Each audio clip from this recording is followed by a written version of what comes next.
আরহাম তুই কেন মেরেছিস এইভাবে আমার ছেলেকে? আরহাম সঙ্গে সঙ্গে জবাব দিয়ে বলে, তা তোমার সুপুত্রকে জিজ্ঞাসা করো কাকি। আমি লাস্টবারের মতো ওয়ার্ন করে দিলাম, আমার ওয়াইফের সাথে কোনো রকম অভদ্রতা আমি সহ্য করব না। আজকে তো মেরেছি, নেক্সট টাইম একেবারে। আরহাম কিছু বলার পূর্বেই মায়েরা সেখানে উপস্থিত হয়ে আরহামের হাত ধরে আড়ালে নিয়ে যায়। আরহাম আড়ালে এসে মায়েরার হাত ছাড়িয়ে নেয়। তার মস্তিষ্কে ভয়ঙ্কর রাগ চেপে বসেছে। সে মেহবিনের বিপদের খবর শুনে শপিং মলে এসে যখন দেখতে পায় অব্র মেহবিনের ইচ্ছের বিরুদ্ধে মেহবিনকে বাজেভাবে স্পর্শ করার প্রচেষ্টা করছে, তখন সে তার নিয়ন্ত্রণ করে ফেলল। আরহাম, এইসব কি শুরু করেছো তুমি? ভুলে গেলে শপিং মলে শত্রুগুলো রয়েছে? তো কি করতাম আমি? ওই রাস্কেলটা আমার প্রেয়সীর দিকে হাত বাড়িয়েছে, ভাবতে পারছো তুমি আমার ভালোবাসার দিকে? অথচ আমি চুপচাপ দাঁড়িয়ে থাকতাম। কথাটি বলেই জোরে জোরে নিঃশ্বাস ফেলে। দেয়ালে সজোরে আঘাত করে আরহাম। নিস্তব্ধ পরিবেশ, অশান্ত পরিবেশ মুহূর্তের মধ্যেই যেন পিনপিন নীরবতায় পরিপূর্ণ হয়ে গেল। মায়েরা জানে আরহাম মেহবিনকে ভালোবাসে, তবুও তার মন সায় দিতে চায় না। বারংবার শুধু যেন আওড়ায়, আরহাম, আমাকে ভালোবাসলে কি খুব অন্যায় হয়ে যেত? দেখো আমি তোমাকে কতটা ভালোবাসি, অথচ তুমি বুঝতেও চাও না। কিন্তু আফসোস, চাইলেও সেই কথাগুলো মায়েরা বলতে পারবে না। কথাগুলো রয়ে যাবে মায়েরার মনের গহীনে আজীবন। মেহবিন অব্রের দিকে হাত বাড়িয়ে তাকে উঠতে সাহায্য করলো। অব্রের মা মেহবিনের দিকে তাকিয়ে বললেন, তোমাকেও বলি বাপু, তোমার হবু স্বামীকে তোমার সামনে মেরেই যাচ্ছে, অথচ তুমি চুপ ছিলে। অব্র মাটির থেকে উঠতে উঠতে তার মায়ের কথাটি বিরক্তি জানিয়ে বলে, আহ মা, তুমি মেহফিনকে কিছু বলো না। কথাটি বলে অব্র মেহবিনের দিকে তাকিয়ে আলতো হেসে জবাব দিল, তুমি বাড়ি যাবে তো? চলো তোমাকে পৌঁছে দেই। অব্রের মা ছেলের দিকে অবাক হয়ে তাকিয়ে রইলেন। তার ছেলেটা এতটা শান্ত কি করে? মেহবিন কিছুটা ইতস্ত হয়ে বলল, আপনার তো নাক বেয়ে রক্ত গড়িয়ে পড়ছে, আপনি হসপিটালে চলুন। অব্র তার নাকে হাত দিয়ে আলতো হেসে জবাব দেয়, ও কিছু না, আগে চলো তোমাকে পৌঁছে দেই। কিন্তু তোর তো অবস্থা খারাপ অব্র, আগে হসপিটালে যাই। মায়ের কথা শুনে অব্র কিছুটা নিম্ন গলায় মেহবিনের দিকে তাকিয়ে শুধায়, আরহাম আবারও চলে আসতে পারে, আমাদের একসাথে দেখে আবারও প্রবলেম ক্রিয়েট করতে পারে। তার থেকে বরং মেহবিন তুমি বাসায় চলে যাও, আমি আমার ড্রাইভারকে তোমার সাথে পাঠিয়ে দিচ্ছি। আমি মায়ের সাথে হসপিটালে যাচ্ছি। ঠিক আছে, কিন্তু আমি একাই যেতে পারবো, আপনি নিশ্চিন্তে যান। শিওর? হুম। বলছে আমাকে কল করে জানিও। মেহবিন মাথা নাড়িয়ে সায় জানিয়ে দ্রুত স্থান ত্যাগ করে। মেহবিন চলে যেতে অব্র কাউকে ফোন করে বলে, পেপারস রেডি করুন যত তাড়াতাড়ি সম্ভব, যেন সব কিছু হয়ে যায়। আমি কিছু শুনতে চাই না। কথাটি বলেই অব্র ফোনটা কট করে কেটে দিল। অব্রের মা ছেলের দিকে প্রশ্ন করলেন, কাকে ফোন করেছিলি? উকিলকে। মেহবিন এবং আরহামের ডিভোর্স পেপার যত তাড়াতাড়ি সম্ভব তৈরি হয়ে যাবে। 3 মাসের আগেই আমি মেহবিনকে বিয়ে করব। কি বলছিস কি? মা, তুমি যত তাড়াতাড়ি সম্ভব বিয়ের আয়োজন শুরু করে দাও। কথাটি বলে নিজের ঠোঁটের কোণে লেগে থাকা রক্তটুকু মুছে ফেলে অব্র বাঁকা হাসে। আজকে তাকে সকলের সামনে অপদস্থ করে আরহাম যেন তার জেদকে 3 গুণ বাড়িয়ে দিয়েছে। এখন যে কোনো মূল্যে সে মেহবিনকে আরহামের থেকে কেড়ে নিবে। অব্র বিড়বিড়িয়ে বলে, Arham Hasan Talukdar, get ready for the twist. এইবার কিন্তু আমি হারবো না। পিনপিন নীরবতা ভেঙে মায়েরা চট করে আরহামকে ঝাঁকিয়ে বলে, আরহাম, তুমি কি একটা কথা ভেবেছ? ক্রিমিনালরা মেহবিনের ক্ষতি করার জন্যে শপিং মলে রয়েছে, অ্যান্ড তুমি আজকে যা কাণ্ড করলে আমি ড্যাম শিওর ওরা এখন সবটা বুঝে গিয়েছে। ওরা কিন্তু মেহবিনের ক্ষতি করে ফেলতে পারে যে কোনো সময়। মায়েরার কথাগুলো গুরুত্ব সহকারে শুনে হাতের মুঠো করে তৎক্ষণাৎ বলে আরহাম, লেটস মুভ মায়েরা, আমার মেহবিনকে বাঁচাতে হবে। আরিয়ান গাড়ি নিয়ে বেরিয়েছিল হসপিটালের উদ্দেশ্যে। মাঝপথে মেহবিনের বেস্ট ফ্রেন্ড অন্তুকে দাঁড়িয়ে থাকতে দেখে ব্রেক কষে। গাড়ি থেকে বেরিয়ে অন্তুর সামনে দাঁড়িয়ে প্রশ্ন করে, এই কাঠফাটা রোদে দাঁড়িয়ে কি করছো তুমি? আরিয়ানের গলার স্বর শুনে তৎক্ষণাৎ মাথা নিচু করে কিছুটা ক্লান্ত সুরে উত্তর দেয়, ভার্সিটি শেষে বাসের জন্য অনেকক্ষণ যাবত অপেক্ষা করছিলাম, কিন্তু পাইনি, তাই হেঁটেই বাড়ি ফিরছিলাম। এসো, আমি তোমাকে পৌঁছে দিচ্ছি। অন্তু তাতে বিরক্তি জানিয়ে বলে, না, তার দরকার হবে না, আমি একাই চলে যেতে পারবো। কথাটি বলে হাঁটতে গিয়ে হুট করে মাথা ঘুরিয়ে হোঁচট খাওয়ার পূর্বেই আরিয়ান অন্তুকে ধরে ফেলে। আরিয়ান শাসনের সুরে বলে, বেশি কথা বলবে না। তোমার অবস্থা ভালো না, গরমে ঘেমে বোধহয় প্রেশারটা লো হয়ে গিয়েছে। এই অবস্থায় একা মোটেও তোমার জন্য ঠিক নয়। অন্তু কিছুটা ইতস্তত হয়ে নিজেকে আরিয়ানের থেকে সরিয়ে গভীর কণ্ঠে জবাব দিল, আমাকে নিয়ে আপনার এত না ভাবলেও চলবে। উফ, আমি তোমাকে স্পেশালি এত ইম্পর্টেন্স দিচ্ছি না, জাস্ট একজন ডক্টর হয়ে নিজের ডিউটিটা ফুলফিল করছি, বুঝলে ম্যাডাম?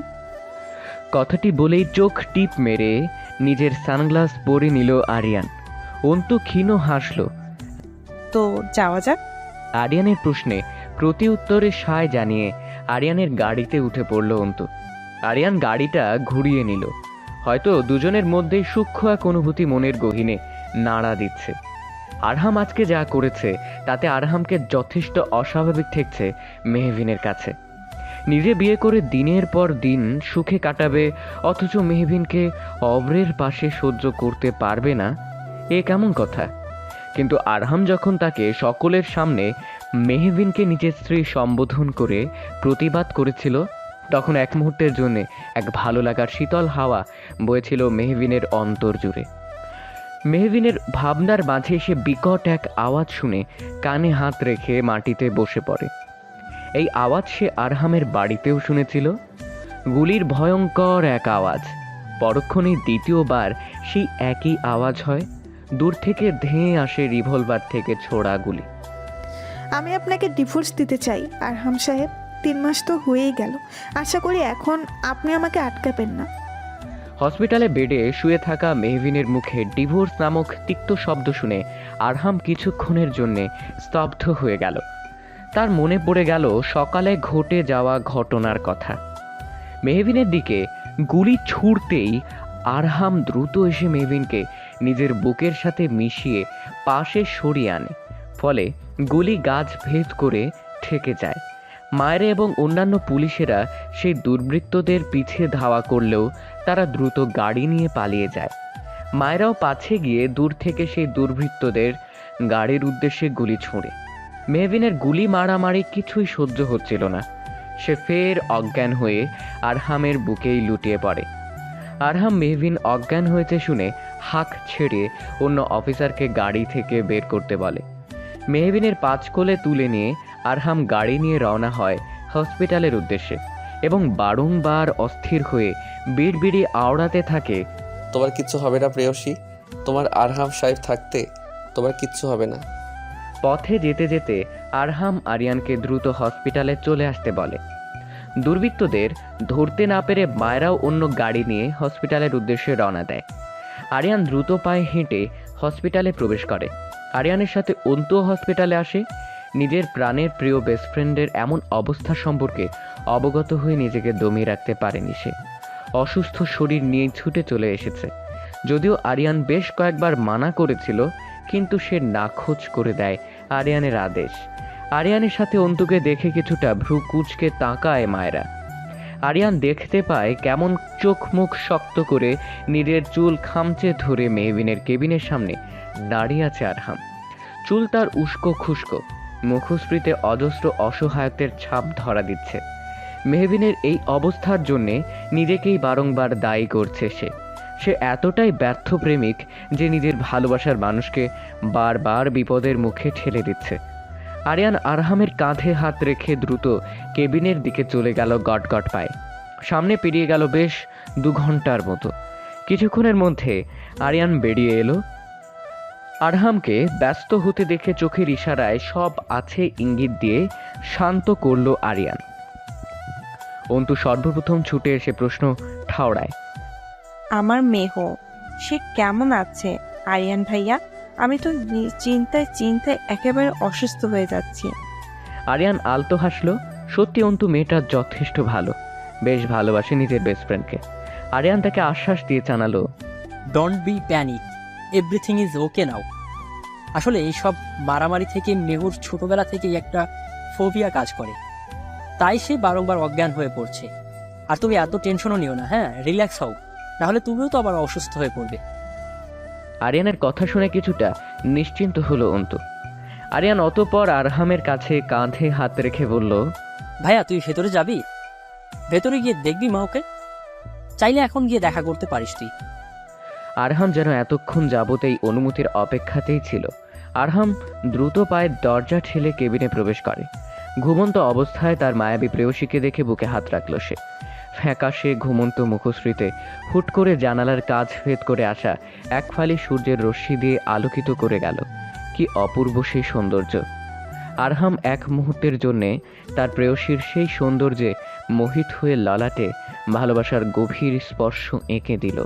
পরক্ষণেই মেহবিনের হাত আঁকড়ে ধরে ভেজা গলায় বলল, সব আমার দোষ, আমার জন্যই তোমার এই দশা। আমি তোমার যোগ্য নেই মেহু। আমার ভালোবাসা তোমাকে শুধু পুড়িয়ে ছারখার করবে, কিন্তু আমি তো আমার ভালোবাসা দিয়ে তোমাকে সুখের সাগরে ভাসাতে চেয়েছিলাম। তবে আজ কেন সব উল্টে গেল বলতে পারো প্রেয়সী? আরহামের কথা বাইরে থেকে শুনছিল মায়রা এবং আরিয়ান। মায়রা অবশেষে না পেরে ভিতরে প্রবেশ করে বলল, নিজেকে দোষ দিও না আরহাম, আমরা সবাই জানি তুমি কতটা ভালোবাসো মেহবিনকে। আর আজকে যা হয়েছে তাতে তোমার সত্যিই হাত নেই। সত্যিই তো, কে বা নিজের ভালোবাসার মানুষের অসম্মান বসে বসে দেখবে? তুমি নিজের জায়গায় একদম ঠিক আছো। আরিয়ান ও মায়রার সঙ্গে তাল মিলিয়ে সায় দিয়ে বলল, একদম ঠিক ভাই, আমরা জানি তুই মেহুকে কতটা ভালোবাসিস।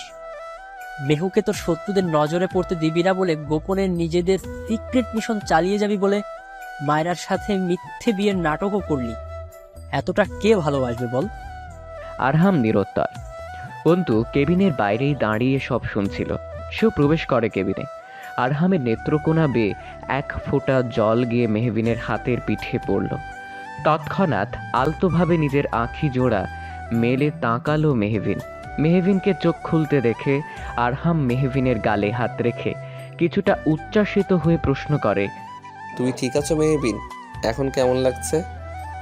মেহবিন কি মনে করে যেন আরহামের হাত থেকে নিজের হাত ছাড়িয়ে নিল। অতঃপর গম্ভীর স্বরে জবাব দিল, আমি ঠিক আছি, আমাকে নিয়ে না ভাবলেও চলবে আপনার। আরহাম কিছু বলতে নিলেই তখন ডিভোর্স নামক ভয়ঙ্কর প্রস্তাব ছুড়ে দেয় মেহবিন। আরহাম তখন চেয়েও পক্ষান্তরে কোনোরূপ উত্তর দিতে পারেনি। মেহবিনের হুট করে ডিভোর্স নামক কঠিন তিক্ত প্রস্তাবের কোন সঠিক কারণ খুঁজে পাচ্ছে না আরিয়ান কিংবা মায়রা। আরিয়ান এবং মায়রা কিছু বলতে নিলে হাত দিয়ে থামিয়ে দেয় আরহাম। কিছুটা শান্ত থেকেই সে শুধায়, ঠিক আছে, তবে তুমি আপাতত রেস্ট নাও মেহবিন। আমি বাড়ি যেতে চাই আরহাম সাহেব। মেহবিনের কথায় আরিয়ান তাকে বাড়ি ফিরিয়ে নিয়ে যাওয়ার বাকি সব ফর্মালিটি পূরণ করে। অতঃপর অন্তুকে বিদায় জানিয়ে মেহবিনকে নিয়ে বাড়ি ফিরে আসে সকলে। অপরদিকে অন্ধকার রুমে দাঁড়িয়ে আছে দামি কাতান শাড়ি পরিহিত একজন অর্ধবয়স্ক মহিলা। চোখে তার মোটা ফ্রেমের চশমা। সেই অচেনা মহিলা আরহাম এবং মেহবিনের বাবার ছবির মাঝখানে মেহবিনের ছবি রেখে দিয়ে কিছুক্ষণ যাবৎ পর্যবেক্ষণ করলো। কিছুক্ষণ পর একজন ছেলে এসে বলল, আপাতত আমরা শুধু সন্দেহ করছিলাম, কিন্তু আমাদের গোপনচরের থেকে সলিড খবর পেয়েছি আরহাম এবং মায়রার বিয়ে সম্পূর্ণ বানানো।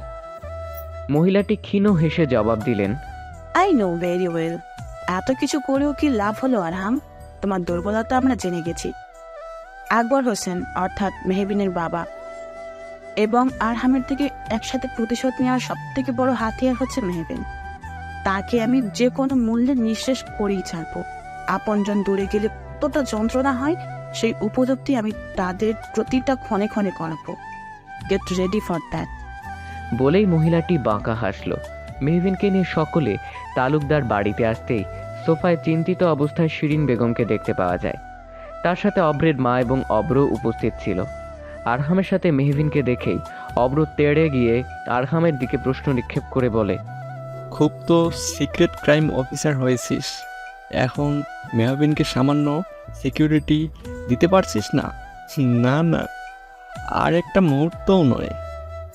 এইবার এই সম্পর্কে আমি আর আমার মেহুকে থাকতে দিতে পারিনি। তোর কাছে মেহু একদমই সেফ নয়। মেহু, আমি সব পেপারস রেডি করে ফেলেছি। বলেই অব্র ডিভোর্স পেপার বের করে মেহবিনের সামনে তুলে ধরে।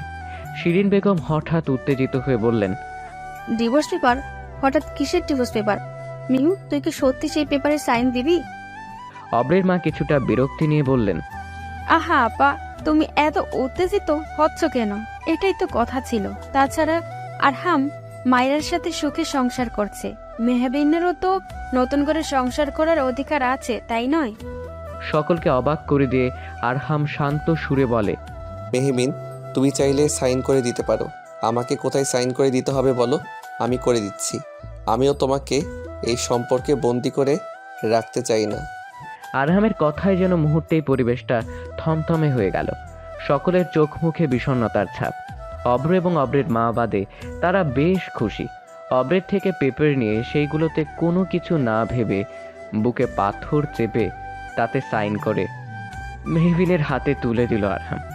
মেহবিন হাতে পেপারটা নিয়ে আরহামের উদ্দেশ্যে বলল, এখন থেকে আপনি বরং মুক্ত হয়ে গেলেন আরহাম সাহেব।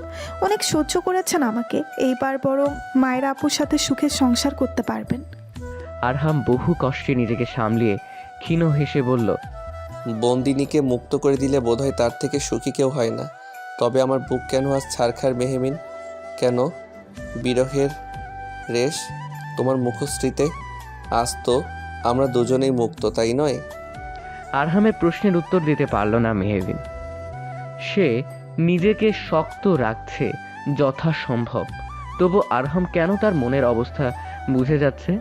আরহাম মেহবিনের সামনাসামনি দাঁড়িয়ে ঝুঁকে গিয়ে বলল, নতুন জীবনের জন্যে শুভকামনা। তুমি অনেক সুখ ডিজার্ভ করো, যা আমার সাথে থাকলে কখনোই পাবে না। প্রেয়সী, তোমার কষ্ট দেখার চেয়ে আমাদের বিচ্ছেদই শ্রেয়। শেষের কথাগুলো বিড়বিড়িয়েই বলল আরহাম। মেহবিনকে আদেও তা শুনতে পেল। আরহাম দ্রুত উপরের দিকে চলে গেল। সে কিছুতেই তার নেত্রকোণের অশ্রু তার প্রেয়সীকে দেখাতে চায় না।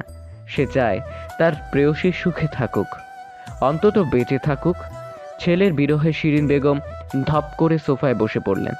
তিনি জানেন তার ছেলে মেহবিনকে ছোটবেলা থেকে কতটা ভালোবাসে। সে ভাবছে আজ যা হচ্ছে সব কিছু তার জন্যে।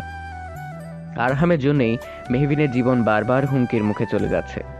আরহামের মা জানেন নিজে মরে গিয়ে হলেও সবটুকু দিয়ে নিজের ভালোবাসার মানুষকে আগলে রাখবে আরহাম। তাই তো নিজের কথা চিন্তা না করে, মেহবিনের জীবনের ঝুঁকির কথা চিন্তা করে নিজের ভালোবাসাকে বিসর্জন দিয়ে দিল। মেহবিনও অব্রের সাথে বেরিয়ে গেল। আরিয়ান এবং মায়েরা স্তব্ধ হয়ে গেল। মুহূর্তের মধ্যে কি হয়ে গেল কিছুই তারা বুঝতে পারল না। এমনকি আটকানোর সুযোগটুকু অবধি পেল না। অপরদিকে গাড়িতে বসে আছে অব্র এবং মেহবিন। অব্রের মা অন্য গাড়িতে আছেন। অব্র ঠিক করেছে নিজে মেহবিনকে তার বাবার বাড়িতে পৌঁছে দিয়ে আসবে। নীরবতা ভেঙে মেহবিন বলল, আমি আজই ডিভোর্স পেপারে সাইন করে তা সাবমিট করে দিব। আপনি যত তাড়াতাড়ি সম্ভব কালকের মধ্যে বিয়ের ব্যবস্থা করুন। আমি আর অপেক্ষা করতে পারছি না। মেহবিনের এমন কথা শুনে অব্র রাজ্য জয় করা হাসি দিল। যদিও তার কাছে মেহবিনের হুট করে এমন কার্যকলাপ রহস্যময় লাগছে, তবুও তাতে তেমন গুরুত্ব দিল না। অব্র গাড়ি চালাতে লাগলো। মেহবিন তা দেখে তাচ্ছিল্যের এক হাসি দিল। মেহবিনের বিয়ের খবর কানে আসতেই হাতের গ্লাসটা ছুঁড়ে ফেলে দিল আরহাম। নিজেকে সামলানো যেন তার কাছে বেশ মুশকিল হয়ে যাচ্ছে। হাতের সামনে যাই পাচ্ছে তাই ছুঁড়ে মারছে সমান তালে। ক্রোধে তার রগগুলো ফর্সা ললাটে জুড়ে স্পষ্ট বিদ্যমান হয়ে গেল। যদিও সে নিজ ইচ্ছেতেই তার মনের বন্দিনীকে মুক্ত করে দিয়েছিল, তবু কেন তার এত যন্ত্রণা হচ্ছে? অসহ্য লাগছে সবকিছু। আরহামের ফোনে কিছুক্ষণ আগে অব্রের ফোন এসেছিল। আরহাম কিছুটা অবাক হয়ে রিসিভ করতেই অব্র কিছুটা কুটিল হেসে শুধায়, কিরে আরহাম, নিজের প্রাক্তন বউ এবং নিজের ভাইয়ের বিয়েতে আসবি না বুঝি? তোর ইনফরমেশন এর জন্যে জানিয়ে রাখি, কালকে আমার এবং মেহবিনের বিয়ে। আজকে কিন্তু আমাদের গায়ে হলুদ, সেখানে অবশ্যই তোকে আসতে হবে। তাছাড়া প্রাক্তন বউকে হলুদ শাড়িতে দেখার লোভ আশা করি তুই ধরে রাখতে পারবি না। ঠিক টাইম মতো চলে আসিস। টাটা। মেহবিন এবং অব্রের বিয়ের কথা শুনে মুহূর্তেই নিজেকে নিয়ন্ত্রণ রাখতে পারে না আরহাম। ছুঁড়ে চুরমার করে ভেঙে ফেলে সেই ফোন। আরহামের মনের অবস্থা কিছুটা আন্দাজ করতে পেরে উচ্চ স্বরে হেসে উঠে অব্র। সে তো এতদিন এইটাই চেয়েছিল, আরহামকে প্রতি পদে পদে সে ক্ষত বিক্ষত করে ফেলবে। সে তার লক্ষ্যের দিকে এগিয়ে যাচ্ছে ভেবেই প্রশান্তির এক নিঃশ্বাস ফেলল। আরহামের দরজার বাহিরে থেকে সব কিছুই শুনতে পাচ্ছে মায়রা এবং আরিয়ান। মায়রা যথেষ্ট ভালোবাসে আরহামকে। নিজের ভালোবাসার মানুষকে হারানোর তীব্র ব্যথা সে ক্ষণে ক্ষণে উপলব্ধি করেছে। সেই একই কষ্ট আরহামও সহ্য করে যাচ্ছে ভেবেই বুক ভারী ওঠে উঠে মায়রার। আরহামের বেদনাতে তার বুকও ব্যথিত হয়ে উঠছে। আরিয়ান তীক্ষ্ণ নজরে শুধু দেখে যাচ্ছে, কোনোরূপ প্রতিক্রিয়া করছে না। আমার মনে হয় আমাদের উচিত আরহামকে আটকানো, না হলে নিজের ক্ষতি করে ফেলবে। মায়রা কথাটি বলে দরজা কড়া নাড়তে চাইলে আরিয়ান খপ করে মায়রার হাত ধরে ফেলে। মায়রা তার হাতের দিকে তাকায়, যেখানে শক্ত করে আঁকড়ে ধরেছে এক জোড়া হাত। কিছুটা গম্ভীর সুরে সে মায়রার দিকে উদ্দেশ্য করে বলে, আপাতত ভাইয়াকে একলা থাকতে দাও।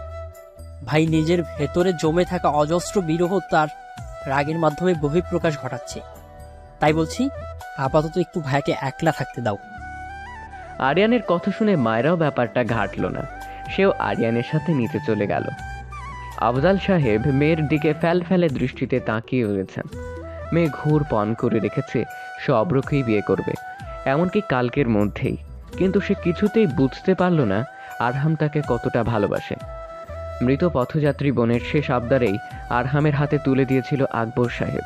কিন্তু মেহবিনের এমন কাণ্ডে আরহাম কিংবা শিরিন বেগমের মনে কতটা ভয়াবহ প্রভাব ফেলবে তা ভেবে শিউরে উঠছেন তিনি। বাবার মনের ভাব ক্ষীণ আন্দাজ করতে পেরে মেহবিন কিছুটা অভিমানের সুরেই বলে, বাবা, তুমি কি চাও না আমি বিয়ে করে সুখে সংসার করি? অফর ভাইয়া কোন দিক দিয়ে খারাপ বলো? কিন্তু মা, আরাম তোমার জন্য বেস্ট। আমি মানুষ চিনতে ভুল করিনি, তুমি কিন্তু সত্যি ভুল করেছো মেঘু। একবার ভেবে দেখো তুমি। কিসের ভিত্তিতে তুমি এমন কথা বলছো বাবা? আমাদের মাঝে 3 মাসের চুক্তি হয়েছিল, তা পূরণ হয়ে গিয়েছে। তাছাড়া উনি মায়েরা আপুর সাথে দিনের পর দিন ধরে সংসার করে যাচ্ছে, তাও আমারই সামনে। তখন আমার কেমন লেগেছে বলতে পারো বাবা? আমার কি দোষ বলো তুমি? আমার কি একটা সংসার পাওয়ার অধিকার নেই? এমন কাউকে কি আমি ডিজার্ভ করি না যে শুধু আমার একান্ত আমার হয়েই থাকবে? শেষের কথাগুলো অভিমানের সহিত বলে মেহবিন ঘরের দিকে চলে যায়। আফজাল সাহেব স্তব্ধতা নিয়ে বসে পড়েন। তিনি চাইলেও মেয়েটাকে সত্যি কথাগুলো বলতে পারছেন না। মেয়েটা আরহামকে যেমনটা ভাবছে তা ঠিক নয়। যেই মিথ্যেকে কেন্দ্র করে মেহবিন তার মনের কুঠিরে কঠিন অভিমান পুষে রেখেছে তা নিতান্তই ধারণার বাইরে। মা মরা মেয়েটিকে নিজের হাতে করে যত্ন করে বড় করেছেন তিনি। একরোখা জেদি মেয়ে তার। সে যখন ঠিক করেছে সে অভ্রকে বিয়ে করবে, সে তাই করবে। তাকে কেউ আটকে রাখতে পারবে না। তবে কি সত্যিই সব শেষ হয়ে গেল? অব্রের মায়ের এক প্রকার জোড়াজুড়িতেই অব্রের বাড়িতে ছোট করে গায়ে হলুদের অনুষ্ঠান করা হয়েছে। যদিও নিজের একমাত্র ছেলের বিয়েতে কোনো প্রকার এলাহিভাবে আয়োজন করা হচ্ছে না ভেবেই তার মন ক্ষুণ্ণ হয়ে যাচ্ছে। যদিও তার ছেলের জেদের কাছে এক প্রকার হার মেনেই তিনি মেহবিনকে ঘরের বউ করছে। না হলে এমন ডিভোর্সি মেয়েকে তার ঘরের বউ করার ইচ্ছে তার কোনো কালেই ছিল না। মেহবিন ও অব্রের মায়ের অনুরোধে ছাদে আয়োজিত হলুদের অনুষ্ঠানে স্টেজে বসে আছে। আশেপাশে উপস্থিত সকলেই তাকে দেখে কানা ঘুষা ইতিমধ্যে শুরু করে দিয়েছে। একজন তো অব্রের মাকে বলেই ফেলল, অব্র আমাদের লাখির মধ্যে এক। দেশে কি মেয়ের অভাব ছিল এমন ডিভোর্সি মেয়েকে ঘরের বউ করেছো? যে কিনা তোমার ভাসুরের ছেলে প্রাক্তন বউ, শেষে কিনা নিজ ভাইয়ের ডিভোর্স দেওয়া বউকে অব্র বিয়ে করেছে। ছি, বলে কি অব্র এমন কাজ করেছে কি করে? ওর কি কোনো লজ্জা নেই? সেই মহিলার সাথে তাল মিলিয়ে বাকিরাও একই কথা বলল। অব্রের মা কপাল চাপড়ে বলল, আর কি বলবো ভাবি, কপাল খারাপ হলে যা হয়। মেয়ে কি আর ভালো নেই? না হলে নিজের সংসার ভেঙে সে প্রাক্তন স্বামীরই ভাইকে কেউ বিয়ে করতে চায়? বিশ্বাস করো তোমরা, আমার অব্রের কোনো দোষ নেই। মেয়েটাই তো ফসলে ফসলে আমার সরল ছেলেটাকে বিয়ে করাতে রাজি হলো।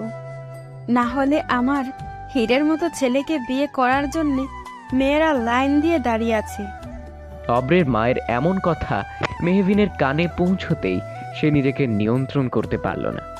গটগট পায়ে অব্রের মায়ের এবং সেই মহিলাদের সামনে দাঁড়িয়ে হাতে তালি দিতে দিতে বলল, বাবা মিসেস তালুকদার, সত্যি গিরগিটির থেকেও বেশি রং বদলান আপনি। নিজে যেচে পড়ে অফরোকে দিনের পর দিন আমার মাথায় ধুলাই করলেন, আমাকে দিয়ে ডিভোর্সটাও করিয়ে দিলেন। এই বিয়ের জন্য পায়ে পড়তেও যেন আপনি পিছু পা করতেন না, এমন তোড়জোড় করেছিলেন আপনি। সেই নিজের ছেলে চরিত্রের দিকে আঙুল পড়লো, তখনই সেই আঙুল আমার দিকে বাড়িয়ে দিলেন আপনি। খুব সহজ না একটা মেয়েকে চাইলেই সকলের সামনে চরিত্রহীন প্রমাণ করা। আসলে আমাদের সমাজে নীতিই হয়ে গেছে এমন, কখনো কোনো ছেলের দোষ দেখা হয় না, তার চরিত্র নিয়ে কথা বলা হয় না। তুমি মেয়ে, তার মানে তোমারই দোষ, দোষ থাকলে তো তোমারই হবে, এমন একটা তকমা আমাদের সমাজের কিছু মানুষ মেয়েদের গায়ে লাগিয়ে দিয়েছে। কিন্তু কেন, মেয়েরাই কেন বারবার এসব সহ্য করবে বলতে পারবেন আপনি? মেহবিনের কথা শুনে উপস্থিত সকলে চুপ হয়ে যায়। মেহবিন রাগে ফুঁসতে থাকে।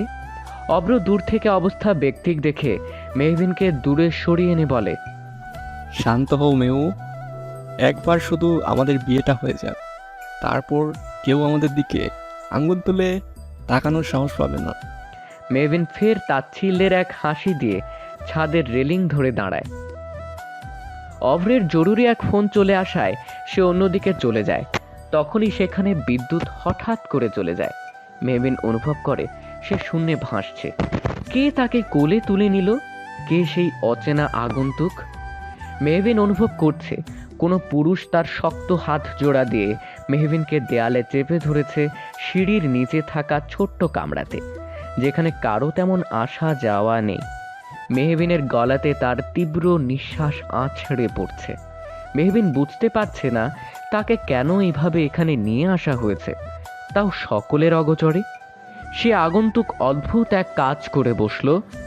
সে তার পকেট থেকে একখানা কাপড় বের করে মেহবিনের চোখে বেঁধে দিল। মেহবিনের হাত জোড়া তার দখলে ছিল বিধায় মেহবিন কোনরূপ বাধাও দিতে পারেনি। সে শুধু মোছড়া মুছড়ি করে যাচ্ছে সাপের ন্যায়। আরহাম তা দেখে আলতো হাসল। হ্যাঁ, সে আগন্তুক স্বয়ং আরহাম। আরহাম তার ফোনের ফ্ল্যাশ লাইট অন করে তার প্রেয়সীকে এক পলক দেখে নিল। হলুদ এক গর্জিয়াস লেহেঙ্গা পরিধান করে আছে মেহবিনের, মুখশ্রীতে হালকা সাঁজের প্রলেপ। কি অপরূপ সেই সৌন্দর্য! আরহাম বারংবার তার প্রেয়সীর মুগ্ধতায় এক প্রকার বিলীন হয়ে যাচ্ছে। শত বাধা থাকা সত্ত্বেও তার অবাধ্য আঁখি জোড়া তার হলুদ পরীকে দেখার লোভ সামলাতে পারেনি। তার প্রেয়সীর পিঠ ছুঁই ছুঁই কালো কেশ সমান তালে উড়ে যাচ্ছে। বেসামালভাবে মেহবিনের গোলাপি অধর জোড়া সমান তালে কাঁপা কাঁপা করছে। আরহান তা দেখে যেন এক প্রকার নিয়ন্ত্রণ হারিয়ে ফেলছে। সে আলতো করে মেহবিনের অধর জোড়া হাত দিয়ে ছুঁয়ে দেয়। সঙ্গে সঙ্গে মেহবিন তীব্র নিঃশ্বাস ফেলতে থাকে। আরহাম এবং মেহবিনের হৃদয়ের স্পন্দন একই সঙ্গে স্পন্দিত হচ্ছে। আরহামের খুব করে বলতে ইচ্ছে করলো, প্রেয়সী, তোমাকে খুব করে ছুঁয়ে দেখতে ইচ্ছে করে। চন্দ্রের ন্যায় সুন্দর তুমি, তাই তো তোমার কাছে যাওয়ার সাধ্য নেই। দেখো, এত কিছু করেও তোমাকে নিজের করে আঁকড়ে ধরে বাঁচতে পারলাম না। আরহাম চাইলেও তার মনের গহীনে থাকা তীব্র যন্ত্রণাগুলো প্রকাশ করতে পারল না। নিশ্চুপ থেকেই মেহবিনকে আলতো করে ললাটে চুমু খেলো। মেহবিন কেঁপে কেঁপে উঠল। আরহাম নিজেকে সামলিয়ে নিজের আঁখি জোড়া মুছে মেহবিনের আঁখি জোড়ার বাঁধন খুলে দ্রুত বেরিয়ে গেল। আরহাম বেরিয়ে যেতেই মেহবিন তৃপ্তির হাসি দিল। সে আরহামকে না দেখে কিংবা তার কণ্ঠ না শুনেও আরহামের স্পর্শে আরহামকে অনুভব করছে তীব্রভাবে। তাকে দেখতে স্বয়ং তার আরহাম সাহেব এসেছিল। তৎক্ষণাৎ চারিদিকে আলোকিত হয়ে ওঠে। বিদ্যুৎ চলে এসেছে। সকলে মেহবিনকে খুঁজতে শুরু করে দেয়। মেহবিনকে দেখতে না পেয়ে অব্রের মনে ভয় ঢুকে যায়। মেহবিন কোথায় গেল? এসব লোডশেডিং কোনোভাবে আরহাম করেনি তো? মনের সেই ভয় থেকে অব্র নিচে গিয়ে মেহবিনকে নিজ মনে হাসতে দেখে। ভ্রু নাচিয়ে প্রশ্ন করে, মেহবিন, তুমি এখানে এখানে কি করে এলে তুমি? অব্রকে দেখে হাসি থামিয়ে মেহবিন কিছুটা থতমত খেয়ে উত্তর দেয়, আসলে অফর ভাইয়া হুট করে সব অন্ধকার হয়ে গেল, তোমাকেও খুঁজে পাচ্ছিলাম না, তাই ভয় পেয়ে খুঁজতে খুঁজতে নিচে চলে এসেছিলাম। অব্রেও সন্দেহ নিয়ে কিছুক্ষণ মেহবিনকে পর্যবেক্ষণ করলো। মেহবিনের উত্তর তার কাছে গ্রহণযোগ্য হলো না। মেহবিন কিছুটা তাড়া দিয়ে উপরের দিকে চলে গেল। অব্র থুতনিতে হাত রেখে খানিকক্ষণ ভাবল, আরহাম কি কোনোভাবে এসেছিল মেহবিনের কাছে? সেই বিষয়টি কি মেহবিন লুকিয়ে যাচ্ছে? অব্র হাত মুঠো করে উপরের দিকে চলে যায়। মেহবিন সেখানে সকলের সাথে হেসে হেসে কথা বলছে, যেন সে এক বড় চিন্তা থেকে মুক্ত। তার মনের কুঠিরে থাকা বড় পাথর যেন নিমেষেই সরে গিয়েছে আরহামের আগমনে। অব্রের দুশ্চিন্তার মাঝে অব্রের মা এসে ছেলের কাছে গায়ে হলুদের বাটি দিয়ে বললেন, যা সবার আগে তুই গিয়ে মেহবিনকে হলুদ লাগিয়ে আয়। কিন্তু তোমরা দিবে না মা? তখনই অব্রের কিছু মেয়ে কাজিন পাশে থেকে একসঙ্গে বলে। অব্রের মাও তাল মিলিয়ে বললেন, যা গিয়ে তাড়াতাড়ি লাগিয়ে দে, বাকিরাও পরে লাগাবে তখন। অব্র মায়ের কথা শুনে কিছুটা খুশি হয়ে স্টেজে তার কাজিনদের সঙ্গে যায়। সেখানে তার কাজিনরা বলে ওঠে, কিরে অপ্র ভাই, দেরি করছিস কেন? তাদের কথা শুনে মেহবিন ভ্রু কুঁচকে অব্রের দিকে তাকায়। মুখশ্রীতে বিরক্তি এক ভাব দৃশ্যমান হয়ে থাকে। অব্রের দৃষ্টি অগোচর হয়নি তা, তবুও অব্র হলুদ মেহবিনের ললাটে ছুঁয়ে দিতে চাইলে মেহবিন সঙ্গে সঙ্গে তার হাত ধরে কিছুটা অনুনয়ের সুরে বলে, আমার হলুদে অ্যালার্জি আছে অপ্র ভাইয়া, আমি না হয় নিয়ম রক্ষার্থে গালে এক চিমটি নিজে নিজেই ছুঁয়ে দিচ্ছি। কথাটি বলেই মেহবিন এক চিমটি হলুদ নিয়ে নিজের গালে ছুঁয়ে দেয়। অব্র রাগে ক্ষিপ্ত হয়ে যায়। মেহবিন প্রত্যাখ্যানের নামে এক প্রকার তাকে সকলের সামনে অপমান করে দিল। অব্রের সাথে অন্য কেউ এমন অবাধ্যতা করলে তাকে এতক্ষণে ঠাঁটিয়ে চড় বসিয়ে দিত, কিন্তু মেহবিনের বেলায় সে তা করতে পারল না। এক প্রকার গভীর ক্ষোভ নিয়ে সে স্টেজ থেকে নেমে গিয়ে রেলিংয়ের সাথে ঘেঁষে দাঁড়ালো। অতঃপর কপালে আলতো করে স্লাইড করতে করতে রাগান্বিত সুরে বলে উঠল, একবার শুধু বিয়েটা হোক, তারপর তুমিও আমার আসল রূপ দেখবে। তোমার এত ঝাঁজ কিভাবে কমাতে হয় সেটা আমিও দেখে নিব মেহবিন। জাস্ট আর একটা দিন ওয়েট কর বেবি। কথাটি বলে অব্র বাঁকা হাসি দিল। অপরদিকে আরহাম তার রুমের পাশে থাকা ছোট্ট পুলে পা ভিজিয়ে একটা ওয়াইনের গ্লাস হাতে নিয়ে আকাশের পানে চেয়ে রইল। একটার পর একটা বোতল শেষ করছে, আঁখি জোড়াবে নোনা জল গড়িয়ে পড়ছে। নিজেকে চাইলেও নিয়ন্ত্রণ করতে পারছে না। মেহবিন তার সাথে থাকলে কখনো শত্রুদের হাত থেকে বাঁচবে না, তবু সে তার প্রেয়সীকে দেখার লোভ সামলাতে পারল না, তাই তো ছুটে গিয়েছিল। আরহাম নিজেকে সামলাতে পারছে না, বুকের ভেতরটা যন্ত্রণায় ছাড়খাড় হয়ে যাচ্ছে। আরহাম নিজের ফোন বের করে মেহবিনের ঘুমন্ত ছবিখানা দেখে আলতো হেসে বলে ওঠে, যাকে ঘিরে আমার জীবন শূন্যতায় পরিপূর্ণ সে রয়েছে আমার মনের গহীনে। হ্যাঁ প্রেয়সী, তুমিই আছো আমার মনের গহীনে। কথাটি বলেই আরহাম বুকের সাথে ছবিখানা জাপটে ধরে রাখে। নিঃশব্দে আরিয়ান গিয়ে আরহামের পাশে বসে। কারো উপস্থিতি টের পেয়ে আরহাম চট জলদি নিজের অশ্রু মুছে নিজেকে সামলাতে ব্যস্ত হয়ে পড়ে। কোনো রকম ধীর কণ্ঠে শুধায়, এত রাতে হঠাৎ কোনো দরকার আছে? আরিয়ান চারপাশে চোখ বুলিয়ে দেখল। আশেপাশে ওয়াইনের বোতলে ভরপুর। একটা ওয়াইনের বোতল হাতে নিয়ে কিছুটা কেশে বলল, তা গরিবের দেবদাস কালকে বউয়ের বিয়ে হয়ে যাচ্ছে বলে নেশার জগতে ডুবে গেলে নাকি? তা দেবদাসজি, বউয়ের বিয়ে হয়ে গেলে দেবদাসের মতো তার শ্বশুর বাড়ির সামনে গিয়ে ছ্যাঁকাখরের মতো মরে টরে যাওয়ার প্ল্যান করছিস নাকি? তখন তোদের নিয়েও মানুষ ফেসবুক ভিডিও দিবে, এই যুগে দেব পারু আহা ভালোবাসা এখনো বেঁচে আছি, তখন খুব মজা হবে, তাই না? কী সব যাতা বলছিস তুই? যা তো আমার সত্যি ভালো লাগছে না। আরহাম কথাটি বলেই মুখ ঘুরিয়ে ফেলল। আরিয়ান আরহামের কাঁধে হাত রেখে বলল, সিংহের মতো তোকে সব সময় দেখেছি, আজ তুই কিনা বিড়াল হয়ে গেলি কিছু সামান্য গুন্ডাদের ভয়ে। ছি ভাই ছি, আমি ভাবতেও পারছি না তুই না ক্রাইম অফিসার। আরহাম উঠে দাঁড়িয়ে গম্ভীর সুরে শুধালো, তুই জানিস নিজের বিপদ দেখে তোর ভাই কখনো পিছে হটে যায়নি। নিজের জীবনে বাজি রেখেও বড় বড় মিশন কমপ্লিট করেছে, কিন্তু এইবার ব্যাপারটা আলাদা। আমার শত্রুরা আমাকে নয়, আমার ভালোবাসার মানুষের দিকে হাত বাড়িয়েছে। তার কিছু হয়ে গেলে আমি কি নিয়ে থাকবো? অথচ তাকে অন্য পুরুষের সাথে সহ্য করতে পারবি? যাকে ছোটবেলা থেকে ভালোবেসে গিয়েছিস তাকে এক পলকেই অন্য কেউ বিয়ে করে ফেলবি, অন্য কেউ তাকে ছুঁয়েই দেখবে। বাকিটুকু আরিয়ান বলতে পারল না। তার আগে আরহাম আরিয়ানের গালে থাপ্পড় বসিয়ে দিল। রাগে থরথর করে তার শরীর কাঁপছে। আরহামের থাপ্পড় খেয়ে টাল সামলাতে না পেরে পড়তে গিয়েও নিজেকে সামলে নেয় আরিয়ান। তবুও তার অধরে ফুটে ওঠে মুচকি হাসি। সে নিজের অধরে হাত ছুঁয়ে বলে,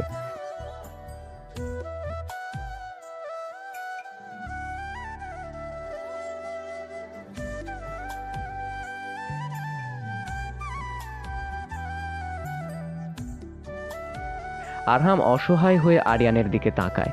সে কি করবে বুঝতে পারছে না। সে অব্রের সাথে মেহবিনকে সহ্য করতে পারবে না, অপরদিকে তার সাথে থাকলে মেহবিনের জীবনের সংশয়।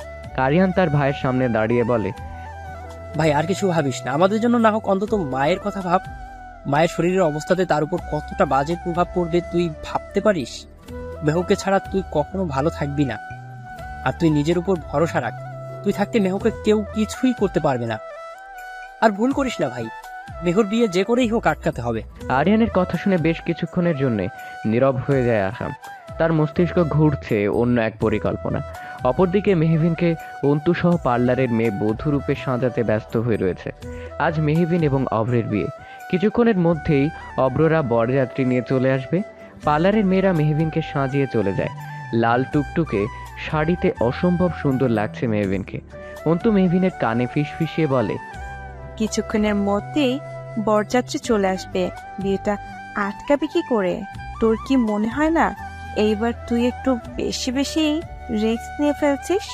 মেহবিন আলতো হেসে জবাব দেয়, একদমই নয়। আমি জানি উনি আসবে, আর জীবনে একটু একটু রিস্ক না নিলে সেই জীবনের মজাই হারিয়ে যাবে। কিছুক্ষণের মধ্যেই অব্র এবং মেহবিনের বিয়ের কার্যক্রম শুরু হয়ে যাবে। বরযাত্রী ইতিমধ্যে চলে এসেছে মেহবিনদের বাড়িতে। ছোটখাটোভাবেই সবকিছু আয়োজন করেছেন মেহবিনের বাবা। যদিও এসবে মোটেও মত নেই তার, তবুও মেয়ের জেদের কাছে এক প্রকার হার মেনে তিনি সবকিছু করেছেন। তবুও তার মনের কুঠিরে এক ক্ষীণ আশা উঁকি দিচ্ছে বারংবার। হয়তো শেষ সময় কোনো এক মিরাকেল ঘটলেও ঘটতে পারে।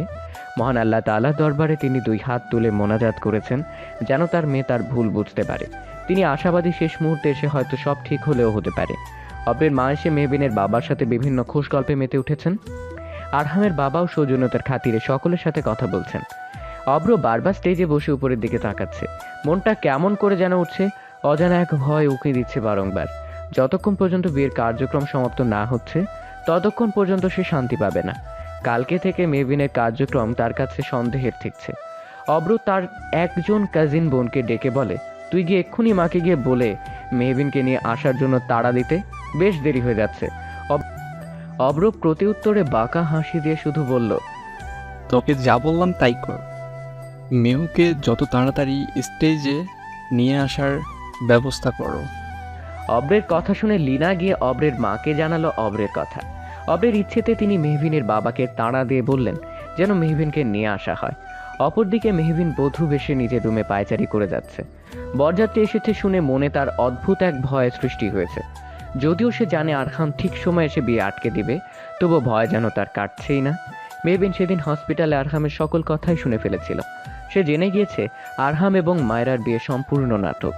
তাই তো আরহাম যেন সব নিজে থেকে স্বীকার করে, তাই অব্রের সাথে বিয়ের ছোট্ট নাটক করেছিল মেহবিন। কিন্তু হিতে বিপরীত হয়ে যাবে না তো? মেহবিনের সাথে তো আরহামের ডিভোর্সটাও হয়নি। সেই পেপারে আরহাম সাইন করলেও মেহবিন সেই পেপারে সাইন করেনি। মেহবিনের ভাবনার মাঝেই লীনা সহ অব্রের কিছু কাজিন মেহবিনের কক্ষে প্রবেশ করে। লীনার কথা শুনে অন্তু ভীতু চোখে মেহবিনের দিকে তাকাতেই মেহবিন তার আখি জোড়া দিয়ে তাকে আশ্বস্ত করে। বড় বড় নিঃশ্বাস ফেলে অব্রের কাজিনদের সঙ্গে নিচে চলে যায়। অপরদিকে আরহাম একটা শার্টের সাথে ব্ল্যাক ব্লেজার পরে ঝাঁকড়া চুলগুলো সামনে এনে স্পাইক করে। সারা গায়ে ব্র্যান্ডের পারফিউম ছিটিয়ে নিয়ে আয়নায় নিজেকে ভালো করে দেখে নেয়। বিছানার পাশেই একটি ছোট্ট ফ্রেম ছিল। সেই ফ্রেমে স্পষ্ট দেখা যাচ্ছে আরহাম এবং মেহবিনের সেই ছোটবেলার ছবি, যেখানে মেহবিন গাছের নিচে বসে খেলছিল এবং স্কুল পড়ুয়া আরহাম স্কিল ড্রেসে গাছের আড়াল থেকে তার প্রেয়সীকে মুগ্ধতা নিয়ে দেখছিল। আরহাম সেই ফ্রেমখানা হাতে নিয়ে বুকের মাঝে মিশিয়ে আঁখি জোড়া নিবদ্ধ রেখে শুধায়, আমি ক্ষণে ক্ষণে উপলব্ধি করেছি প্রেয়সী, তুমি হিনা আমি সম্পূর্ণ শূন্য এক পথের পথিক। আরহাম ছবিখানার দিকে কিছুক্ষণ তাকিয়ে ফের বলে, সময় এসেছে তোমাকে নিজের করে নেওয়ার। এইবার আর কোনো লুকোচুরি নয়। আমি চাইলেও তোমাকে নিজের থেকে দূরে সরাতে পারছি না, হয়তো আর কখনো পারবো না। কিন্তু কথা দিচ্ছি সব সময় সকল বিপদ থেকে তোমায় আগলে রাখবো প্রেয়সী। একটু অপেক্ষা করো, আমি আসছি। আরহাম কথাগুলো বলে ফ্রেমটা সযত্নে টেবিলের পাশে রেখে দেয়। অতঃপর একটা ব্ল্যাক সানগ্লাস পরে সিঁড়ি বেয়ে নিচে নেমে এলো। আরহামকে দেখে সকলের চোখ যেন ছানা বড়া হয়ে গেছে। আরিয়ান এবং মায়রা আরহামকে দেখে উঠে দাঁড়ালো। আরহাম আরিয়ান এবং মায়রার সামনে দাঁড়িয়ে বলল, ভালো লাগছে তো আমায়? আরিয়ান কিছু বলার পূর্বেই মায়েরা আরহামকে সম্পূর্ণ পর্যবেক্ষণ করে আনমনে বলে উঠল। জাস্ট আ হিরো। মায়রার কথা শুনে আরিয়ান কিছুটা কেশে উঠতেই মায়রা নিজেকে সামলে নিল। আরিয়ান নিজের কলার ঠিক করে আরিয়ান আরহামের কাঁধে হাত রেখে বলল, ভাই, তোকে তো আজ কোনো বলিউডের হিরো থেকে কম লাগছে না। কি ব্যাপার, বউয়ের বিয়ে আটকাতে যাচ্ছিস নাকি তার বিয়েতে গিয়ে তার বউয়ের সুন্দরী বান্ধবীদের পটাতে যাচ্ছিস? আরহাম ভ্রু কুঁচকে আরিয়ানের কথার বিপরীতে গম্ভীর সুরে বলে, অভ্র নামক ভিলেনের থেকে হিরোইনকে বাঁচাতে হলে হিরোর এন্ট্রি তো হতেই হবে, তাই না? জিও ভাই। কথাটি বলেই আরিয়ান সিটি মারে। আরহাম মুচকি হাসি উপহার দেয়। অব্রের কাজিনদের সঙ্গে মেহবিন নিচে নেমে স্টেজের দিকে আসে। অব্র মেহবিনকে উপর থেকে নিচ অব্দি এক পলক দেখে মুচকি হেসে বলে, really Mehbin, you are looking so nice gorgeous. Come here, আমার পাশে এসে বসো। কথাটি বলেই অব্র হাত বাড়িয়ে দেয়। তখনই কাজী সাহেব বলে ওঠেন, প্লিজ আপনারা সবাই দ্রুত করুন, আমার আরো কিছু কাজ রয়েছে। মেহবিন এক পলক অব্রের হাতের দিকে তাকায়, আর একবার সদর দরজার দিকে তাকায়। বুক কেমন যেন তার ধরফর করছে। আরহাম এখনো আসেনি। তবে কি আরহাম আসবে না? তার বিশ্বাস কি হেরে যাবে? কিন্তু সে কিছুতেই অব্রকে বিয়ে করবে না। মেহবিন হুট করে বলে ওঠে, আমার কাউকে জরুরি ফোন করতে হবে, আমি এক্ষুনি আসছি। মানে এই সময় কাকে ফোন করবে তুমি? অব্রের প্রতি উত্তরে কিছুটা ভয়ে ভয়ে মেহবিন বলে, আমি এক্ষুনি আসছি, please give me a 5 minutes. কথাটি বলেই মেহবিনকে কাউকে কিছু বলার সুযোগ না দিয়ে উপরে চলে যায়। মেহবিনের পিছনে পিছনে অন্তুও যায়। মেহবিন উপরে গিয়ে আরহামের নাম্বারে ডায়াল করে, কিন্তু আরহামের নাম্বার বন্ধ। মেহবিন এইবার সত্যিই ভয় পেয়ে যায়। সে অন্তুর দিকে তাকিয়ে বলে, এখন কি হবে অন্তু? উনি তো ফোনে ধরে না, আমরা বিয়েটা আটকাবো কি করে? অন্তু কিছুক্ষণ ভেবে অতঃপর বলে ওঠে, আইডিয়া, তোকে পালাতে হবে। হোয়াট? এখন আমি পালাবো? না হলে বিয়েটা আটকাবে কি করে? তোর আরহাম সাহেব আর যার উপর ভরসা রেখে এত বড় স্টেপ নিলি, সে তো এখনো এলো না। এখন কি করবি? অভ্রকে বিয়ে করে ফেলবে? মেহবিন অন্তুর কথা ভেবে দেখলো এখন পালানো ছাড়া তার হাতে কোনো উপায় নেই। তাই অন্তুকে সঙ্গে নিয়ে মেহবিন তাদের পিছনের দরজা থেকে বাইরে বেরিয়ে গেল। কাজী সাহেব কিছুক্ষণ বসে থেকে ফের বিরক্ত হয়ে বলে, আবার কি শুরু করেছেন আপনারা? আমার তো দেরি হয়ে যাচ্ছে, বিয়েটা কি আদৌ হবে? অব্র এবার নিজেকে দমিয়ে রাখতে পারে না, এক প্রকার চেঁচিয়ে বলে, বিয়ে তো অবশ্যই হবে এবং আজকেই হবে। আমি নিজে গিয়ে মেহুকে নিয়ে আসছি। ওয়েট, জাস্ট ওয়েট, এত তাড়া কিসের তোর? আরহামের কণ্ঠ কানে আসতেই অব্র পিছনে ফিরল। মেহবিনের বাবা আরহামকে দেখে স্বস্তির নিঃশ্বাস ফেললেন। যাক, শেষ রক্ষে তবে হয়েছে। ভরা বিয়ের আসরে আরহাম গিয়ে অব্রের গালে ঠাঁটিয়ে থাপ্পড় বসিয়ে দেয়। অব্র গিয়ে ছিটকে নিচে বসে পড়ে। অব্রের মা এবং মেহবিনের বাবা সহ সকলে হতভম্ব হয়ে যায়। কিন্তু এর মাঝেও কিছু মেয়েরা আরহামের দিকে মুগ্ধতা নিয়ে তাকিয়ে রয়েছে, যেন তাদের সকলের মাঝে কোনো বলিউডের হিরোর আবির্ভাব ঘটেছে এবং সে ইতিমধ্যে তার ফাইটিং স্কিলও দেখানো শুরু করে দিয়েছে। ব্যাপারটা বেশ মজাদার লাগছে তাদের কাছে। অব্র নিজেকে দমিয়ে রাখতে পারে না। আরহামের মুখোমুখি দাঁড়িয়ে আরহামের কলার ধরে চেঁচিয়ে বলে, তোর মোটিভ কি আরহাম? ভরা বিয়ের আসরে আমার গায়ে হাত তুলেছিস, এত বড় সাহস পেলি কথা থেকে?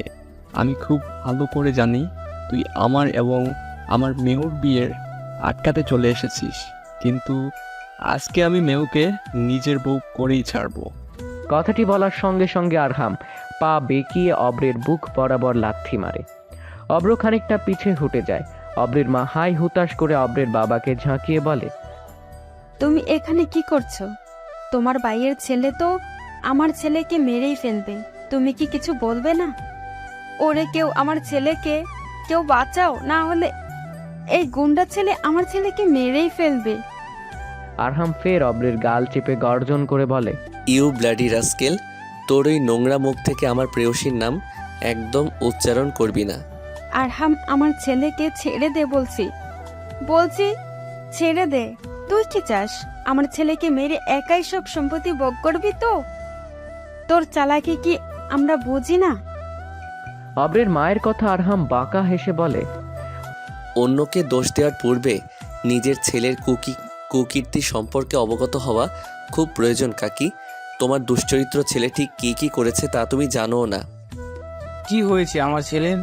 অব্রের বাবার প্রশ্নে অব্রের মা কিছু বলতে চাইলে অব্রের বাবা তাকে থামিয়ে দিয়ে আরহামকে ফের জিজ্ঞাসা করেন, আরহাম, আমি তোমার কাছে কিছু জানতে চাইছি, কি এমন দুষ্কর্ম করেছে আমার ছেলে?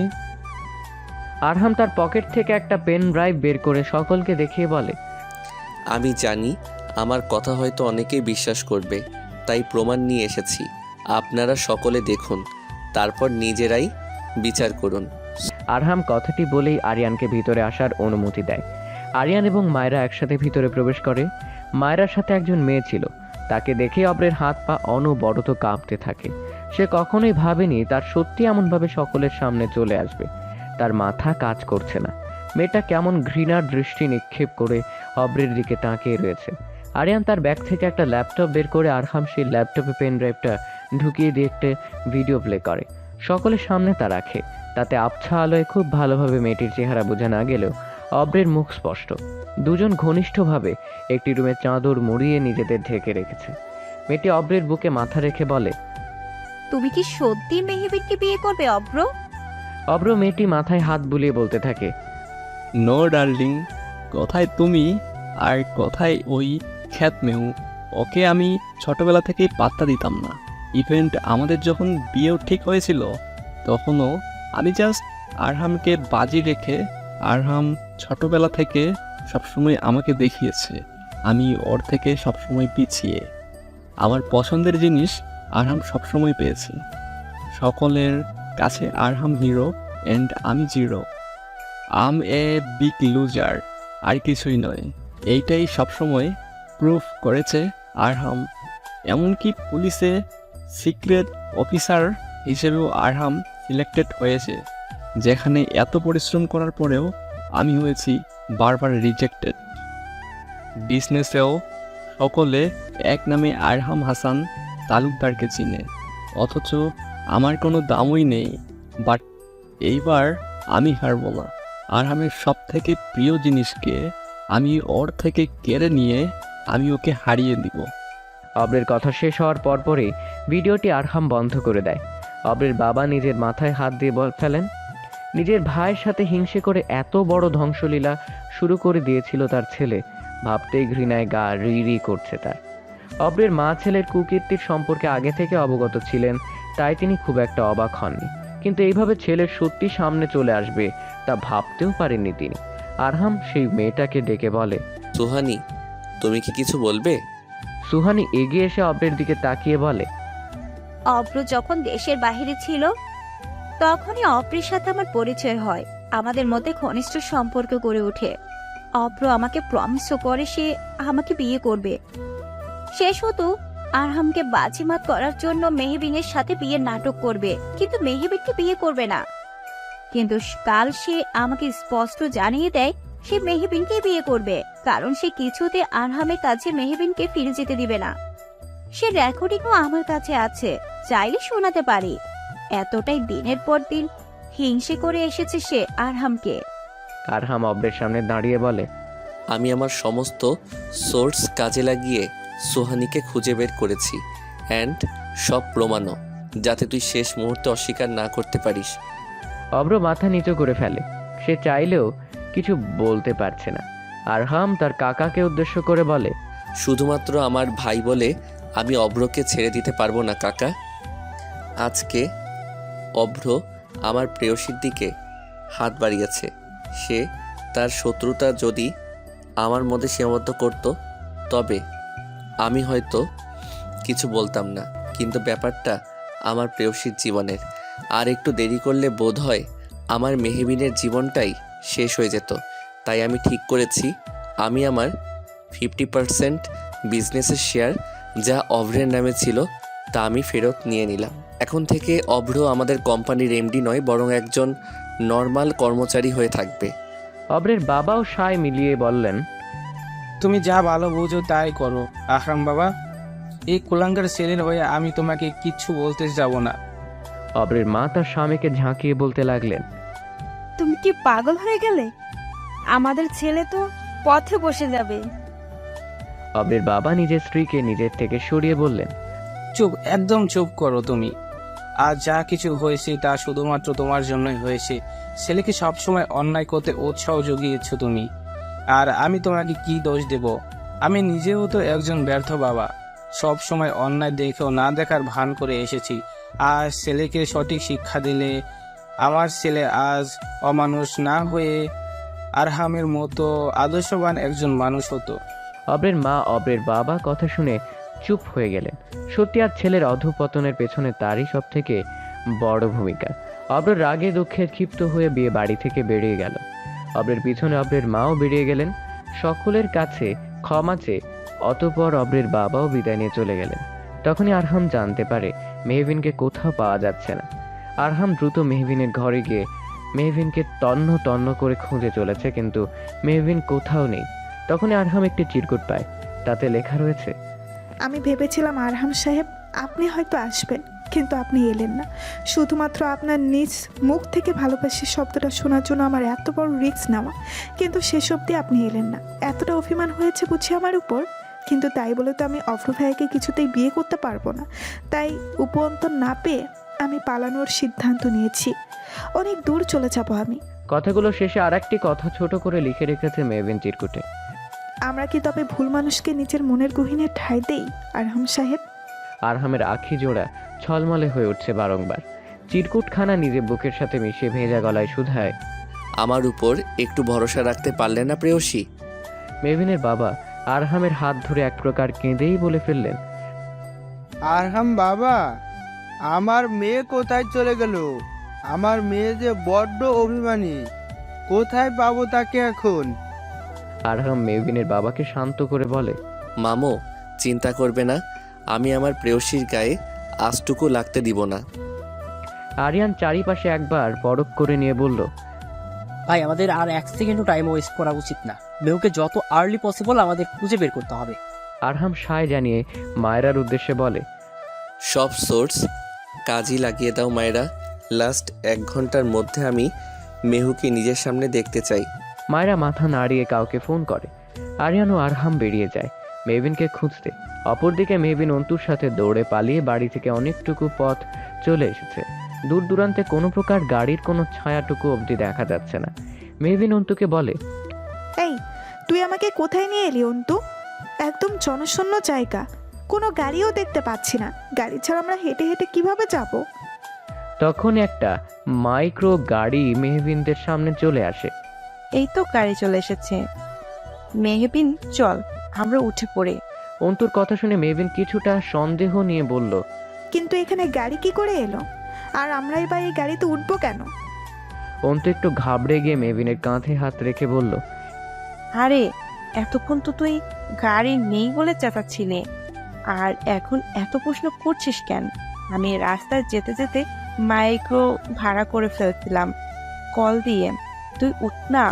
নিজের বেস্ট ফ্রেন্ডের কথা শুনে মেহবিন মাইক্রো গাড়িতে উঠে পড়ে।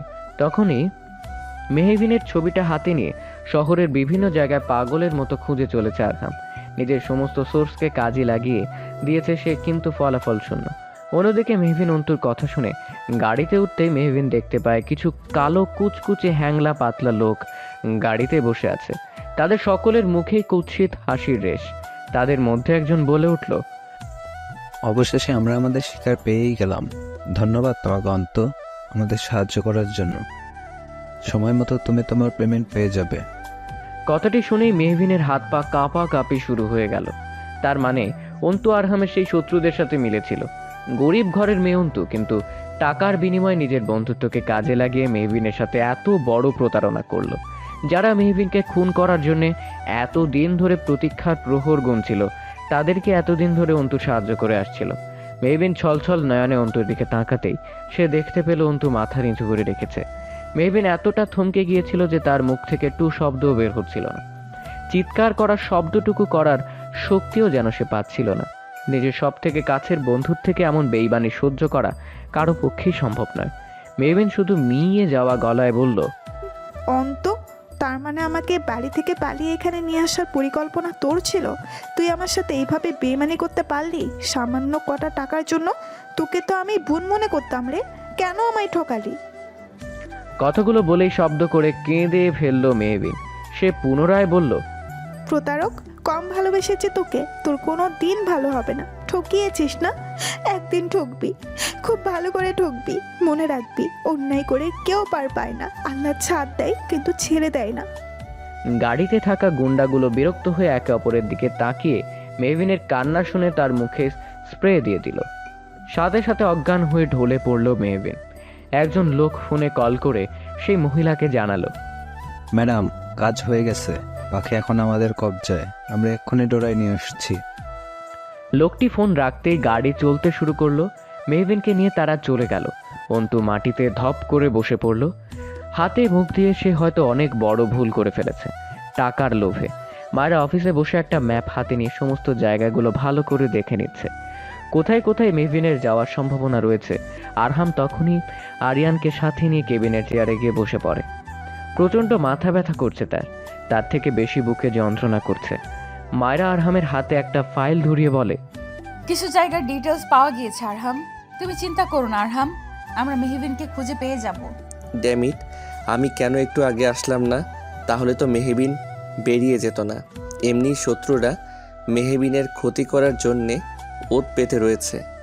আরহামের কথা শুনে মায়েরাও কিছুটা চিন্তার সুরে বলে, তার মধ্যে আবার ওই বেস্ট ফ্রেন্ড কি নাম যেন, অন্তু, ওকেও তো খুঁজে পাওয়া যাচ্ছে না।